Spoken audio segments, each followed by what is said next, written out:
ગોંડલ તાલુકાના હડમણા ગામે ખેડૂત પિતા પુત્રને વીજ કરંટ લાગતા પિતાનું મોત નીપજ્યું હતું, જ્યારે પુત્રને ઈજા પહોંચી હતી. તાલુકાના કોલીથડ પાસેના હડમતળા ગામે પીજીવીસીએલનો જીવતો વીજ તાર તૂટી પડતા ઘટના બની હતી.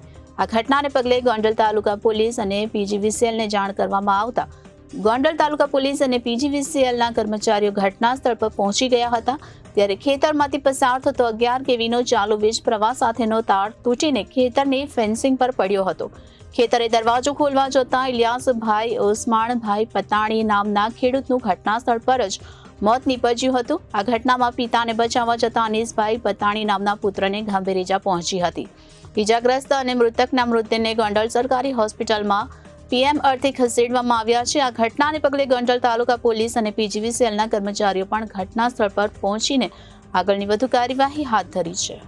ગોંડલ તાલુકાના હડમતાળા ગામે રહેતા ઇલિયાસભાઈ ઓસમાણભાઈ પતાણી અને તેમના પુત્ર અનીસભાઈ સાથે બપોરના 2 વાગ્યા પછી ઘરેથી જમીને વાડી ખેતી કામ માટે જતા હતા. તે દરમિયાન વાડીના શેઠા પાસે પીજીવીસીએલનો 11 કેવી ચાલુ વીજ વાયર વાડી ફરતે કરેલ વારા ફિનિશિંગ પર પડતા આખા ખેતરમાં કરંટ આવતા વાડીની જાપલી ખોલવા જતા ઇલિયાસભાઈને વીજ કરંટ લાગતા ઘટના સ્થળ પર જ મોત નીપજ્યું હતું. જ્યારે ઇલિયાસભાઈનો પુત્ર અનીસ પિતાને છોડાવવા જતા તેને પણ વીજ કરંટ લાગતા ઈજાગ્રસ્ત થતા તેને સારવાર માટે ગોંડલ સિવિલ હોસ્પિટલમાં ખસેડવામાં આવ્યો. જ્યારે ઇલિયાસભાઈના મૃતદેહને પીએમ માટે ગોંડલ સિવિલ હોસ્પિટલમાં ખસેડવામાં આવ્યો હતો. તો ગોંડલ તાલુકાના હડમણા ગામે ખેડૂત પિતા પુત્રને વીજ કરંટ લાગતા પિતાનું મોત નીપજ્યું હતું. તો તાલુકાના કોલીથડ પાસેના હડમતાળા ગામે પીજીવીસીએલનો જીવતો વીજ તાર તૂટી પડતા ઘટના બની હતી. આ ઘટનાને પગલે ગોંડલ તાલુકા પોલીસ અને પીજીવીસીએલના કર્મચારીઓ ઘટના સ્થળે દોડી ગયા હતા. ખેતરમાંથી પસાર થતો 11 કેવીનો ચાલુ વીજ પ્રવાહ સાથેનો તાર તૂટીને ખેતરની ફેન્સિંગ પર પડ્યો હતો. તો ખેતરે દરવાજો ખોલવા જતા ઇલિયાસભાઈ ઓસમાણભાઈ પતાણી ઉંમર વર્ષ 48 નામના ખેડૂતનું ઘટના સ્થળ પર જ મોત નીપજ્યું હતું. આ ઘટનામાં પિતાને બચાવવા જતા અનીસભાઈ પતાણી ઉંમર વર્ષ 22 નામના પુત્રને પણ ગંભીર ઈજા પહોંચી હતી.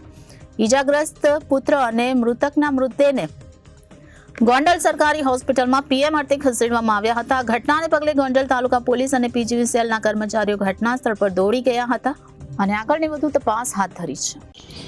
મારું નામ અનવર ગફારભાઈ પતાણી, હું ગામ હડમતાલા કોલીથડ રહું છું. મારા મોટા ભાઈ ઇલિયાસભાઈ બપોરે કામ કરવા માટે ઘરની વાડીએ જતા હતા. ઘરની વાડીએ ગયા ત્યારે શેઢા માથે ફેન્સિંગ તાર માથે ચાલુ વીજ વાયર જીવતો પડેલ છે અને મારા ભાઈનું ઘટના સ્થળે મોત થયેલ છે. બહુ દુઃખદ ઘટના છે અને તેની સાથે બીજા 8-10 મજૂર પણ હતા. તેને કાંઈ વાંધો આવ્યો નથી. મારો ભત્રીજો હતો, એને થોડો શોટ લાગ્યો છે. એની સારવાર હાલ ગોંડલ સિવિલ હોસ્પિટલમાં ચાલુ છે.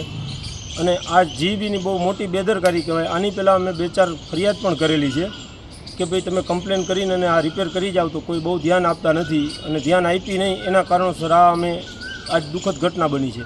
બહુ મોટી ઘટના બની છે દુઃખદ, અને બીજા મજૂર બચી ગયા છે. કાંઈ વાંધો નથી ને મારા ભાઈનું ઘટના સ્થળે. Bureau report Janadesh news, Rajkot.